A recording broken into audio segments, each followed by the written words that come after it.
question C, the pendulum cord is replaced with a thinner string and is again released from rest when theta equals 0. So it's released when, released from theta equals 0 from the top, and then it's going to swing down into some position. If the string breaks, when the tension is twice the weight of the bob, so tension is going to be twice the weight of the bob, which is 2 mg. At what angle does it break? So we're trying to find theta, this angle here, at which that breaks. So we really need to look at the forces once again. So let's just label all of the forces acting on here. We've got the force due to gravity, which we know is mg. We've got the tension force, and then I'll just do this in a different colour because this is a sum of two other parts. There is the centripetal force, which is causing this kind of circular motion as it passes down and through the equilibrium, and it's on a string of length r, which is the radius. There's r there. So these are our three forces that are acting.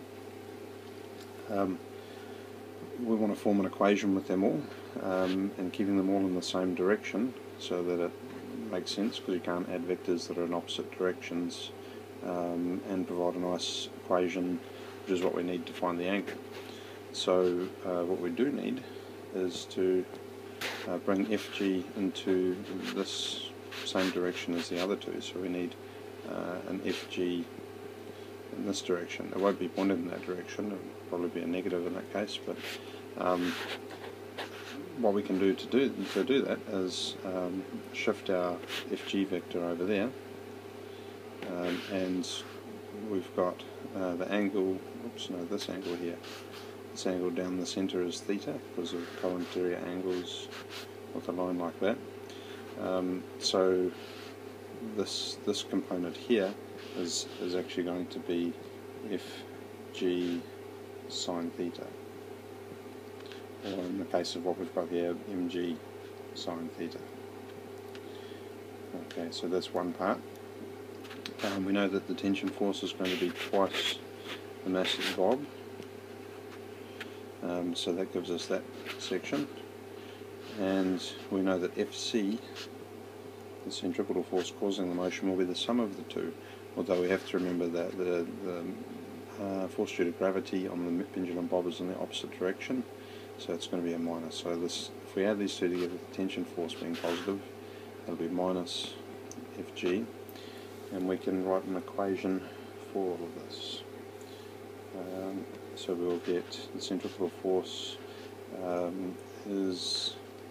that's the part that we don't know, but we know the expression for it is m, big M that is, v squared over r, and that equals the tension force, which is 2 mg minus Fg, which is mg sine theta. Okay, so straight away you can see we can cancel out our m's. That makes it a little bit more simple. And what we need now is v squared over r in terms of something that can cancel out or work with what we're working with here. So I'll slide a different colour again. What colour do we use? There's an orange colour. We need the energy consideration as we did previously in question B, I believe it was.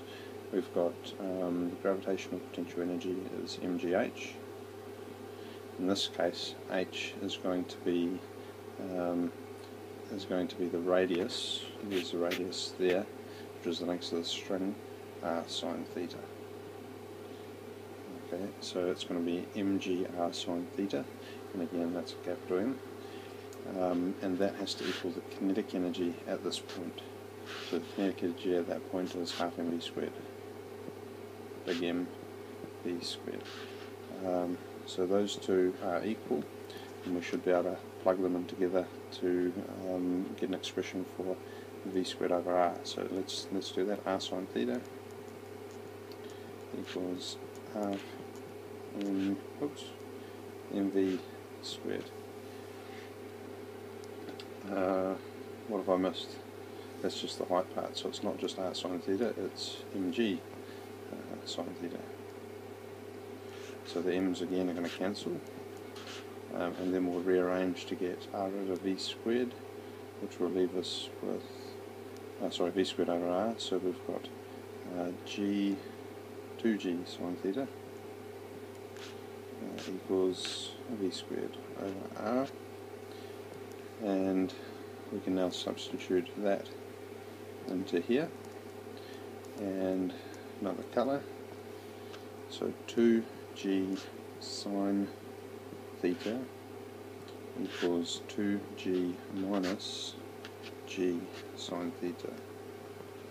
And this is looking good, looking very positive, because we can cancel out our g's.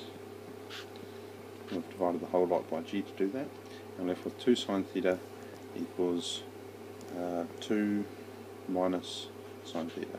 It's kind of a nice little ring to it.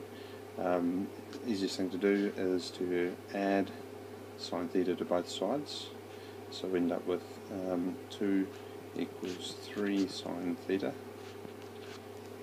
which then means we can do 2/3, we divide both sides by 3, that'll cancel out, and we've got sine theta equals 2/3, so then we've worked out the angle.